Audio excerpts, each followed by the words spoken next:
In 1869, Colonel William Powell and his crew entered the unimaginable grandeur of the Grand Canyon. No doubt that they were taken back by beauty and majesty of what they experienced, but Powell was also a scientist and a visionary and could see the potential for using the waters of the Colorado River for development of the southwestern United States.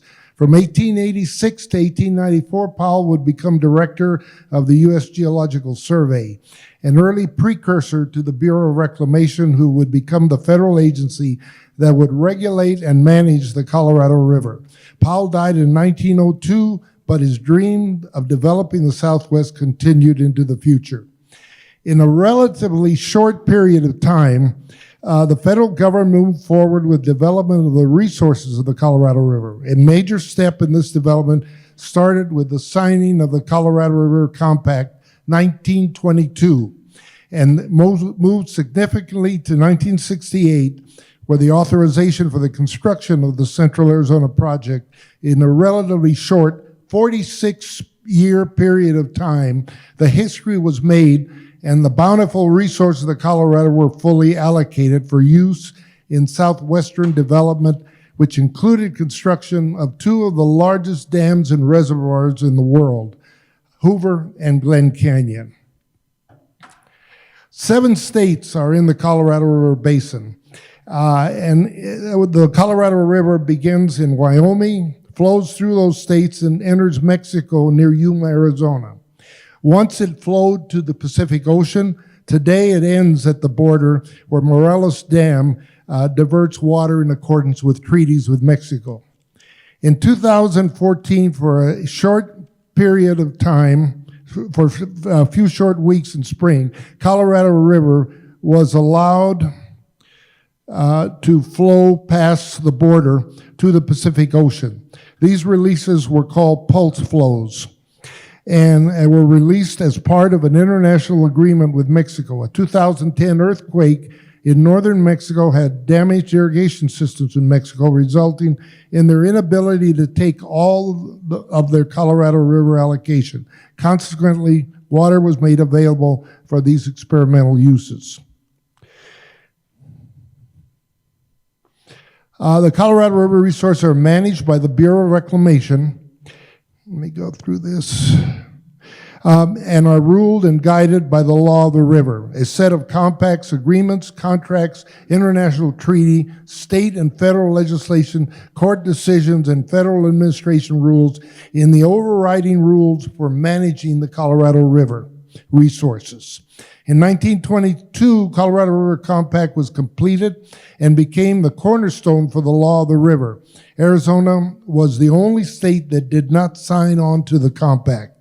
The compact divided the Colorado River Basin into an upper and lower basin, with Wyoming, Colorado, Utah, New Mexico, and a small portion of Arizona in the upper basin, and the majority of Arizona, Nevada, California in the lower basin. The drainage divide was for the two basins, was selected at Lee's Ferry, located in Arizona. The waters of the Colorado River would be divided equally by the upper and lower basins. In 1928, the Boulder Canyon Project Act was passed, which ratified the Colorado River Compact and allowed construction of Hoover Dam. Apportionment also apportioned the lower basin allocations of 7.5 million acre feet. California got 4.4 million, Arizona 2.8, and Nevada 300,000 acre feet of the waters. Construction of Hoover Dam was a huge undertaking. It was completed in 1936 during the Depression. Over 100 men died in the building of that dam. It was dedicated September 30th, 1935 by Franklin Roosevelt. It had flood control, hydropower, and storage, 31 million acre feet of storage behind Hoover Dam. It was truly a major accomplishment for its time.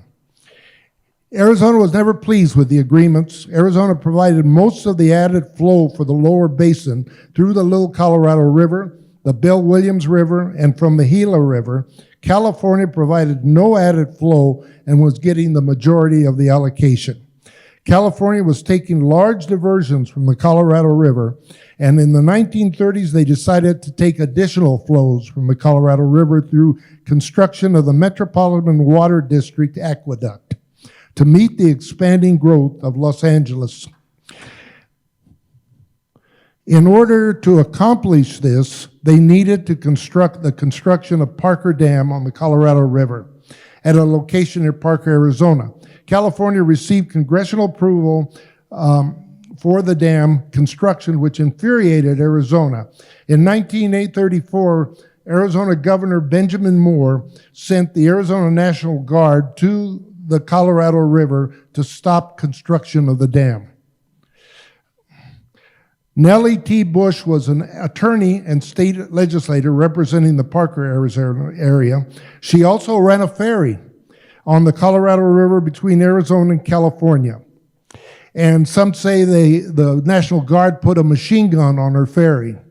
But the main thing she did was transport troops from Arizona to California. And when Moore found out what she was doing, he declared her the admiral of the Arizona Navy. When that got out, there were the newspapers from Los Angeles to New York. Nellie became an instant fame.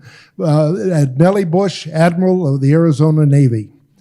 Nellie died in 1963, and in 1982, she was inducted into the Arizona Hall of Fame. Arizona never fired a shot and conceded to the building of Parker Dam. Metropolitan Water District completed their aqueduct project and began taking 1 million acre-feet per year from the Colorado River. In 1944, Arizona finally agreed to accept the 2.8 million acre-feet per year Colorado River allocation. The problem was Arizona could not take the full allotment since California and Congress was blocking any attempts for construction of the Central Arizona Project. In 1952, Arizona sued California, and eventually in 1963 found a compromise solution that would allow for the construction of the Central Arizona Project. The compromise stated that California would be brought back to diverting 4.4 million acre-feet of Colorado River water.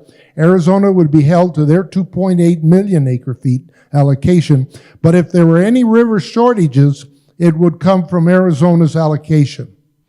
Legal positions were finalized in Arizona v. California Supreme Court decision of 1964. Today, it's generally accepted that the agreed allocation distribution of Colorado River water defined by the law of the river, which were over-allocated and were based on earlier high flows that we may never experience again. Today, we have a drought, and that drought may be the future of the Colorado River.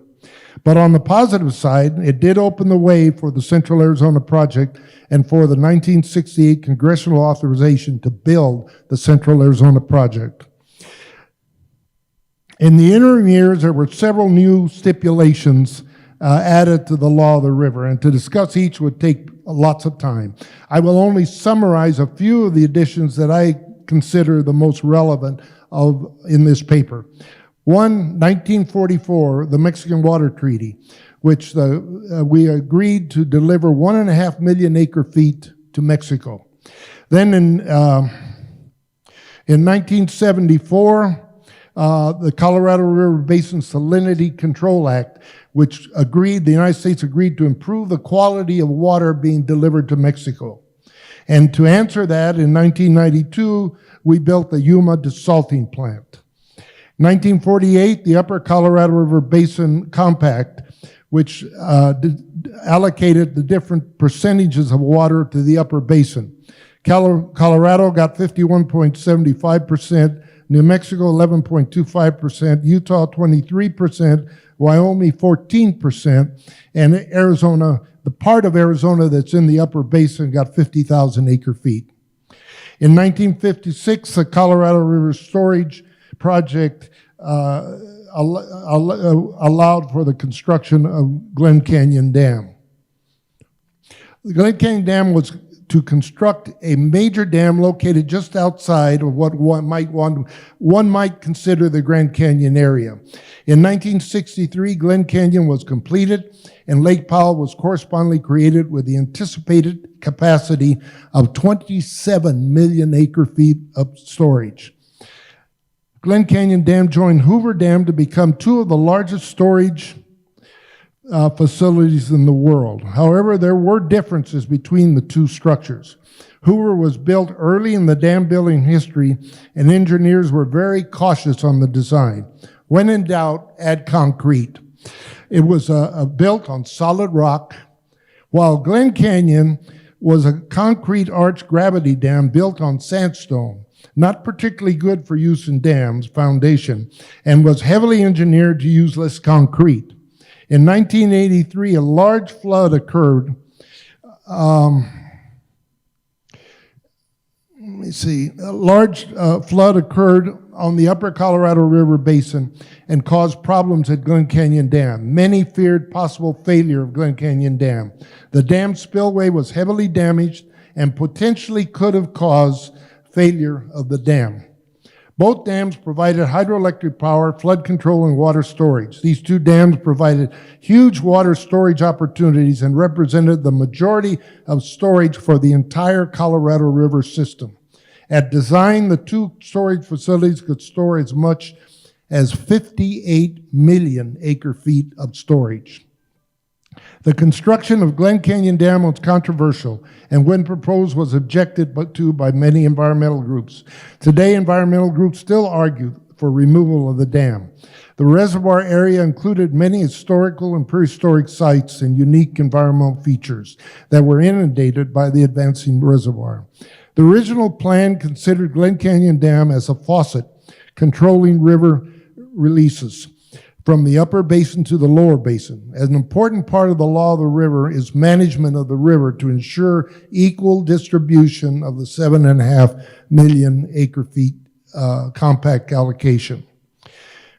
In 1968, the general CAP plan was to build an aqueduct, take Colorado River water from Lake Havasu and pump the water to central Arizona, including deliveries to Phoenix and Tucson.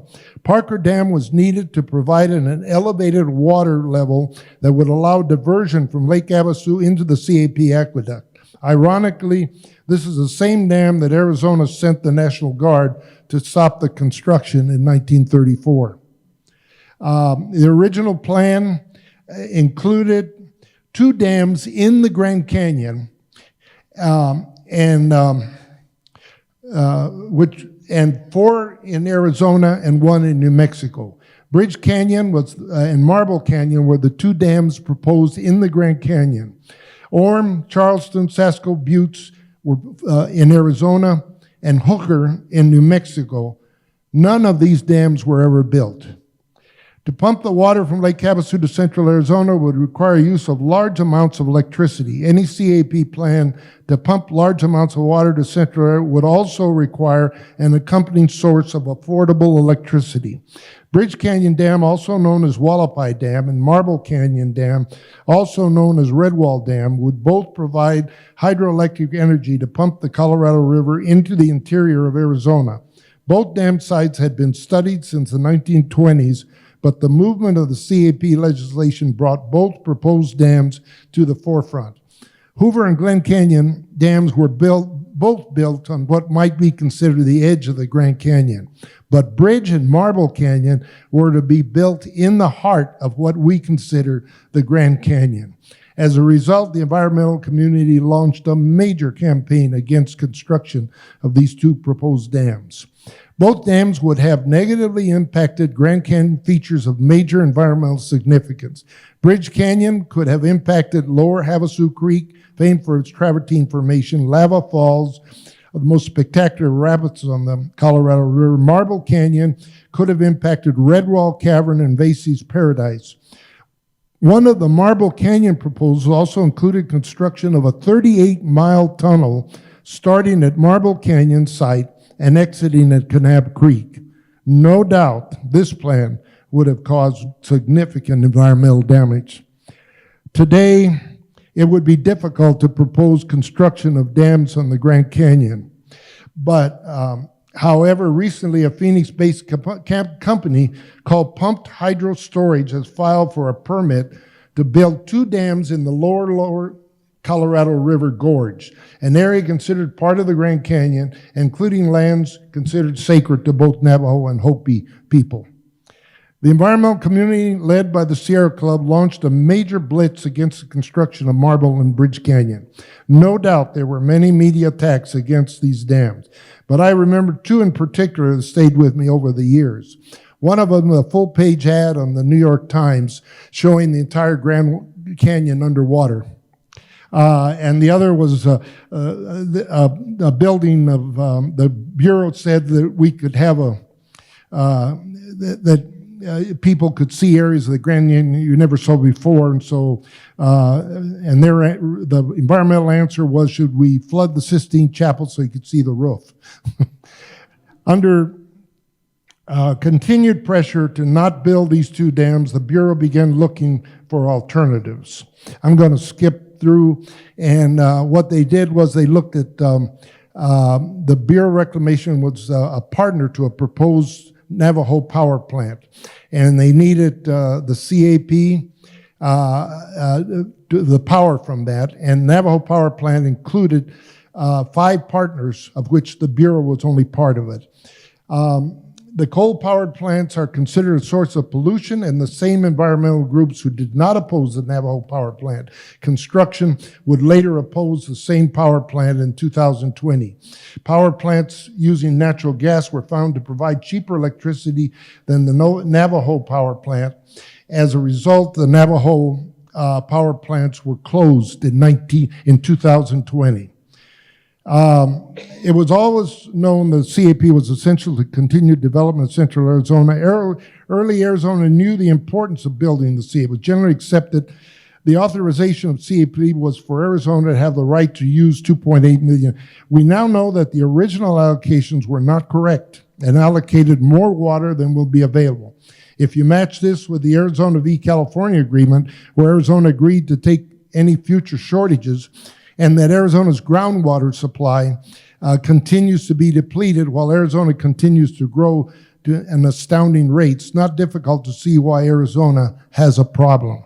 It's not just Arizona that has a problem, but communities throughout the upper and lower basin are growing and are aggressively looking for additional water supplies.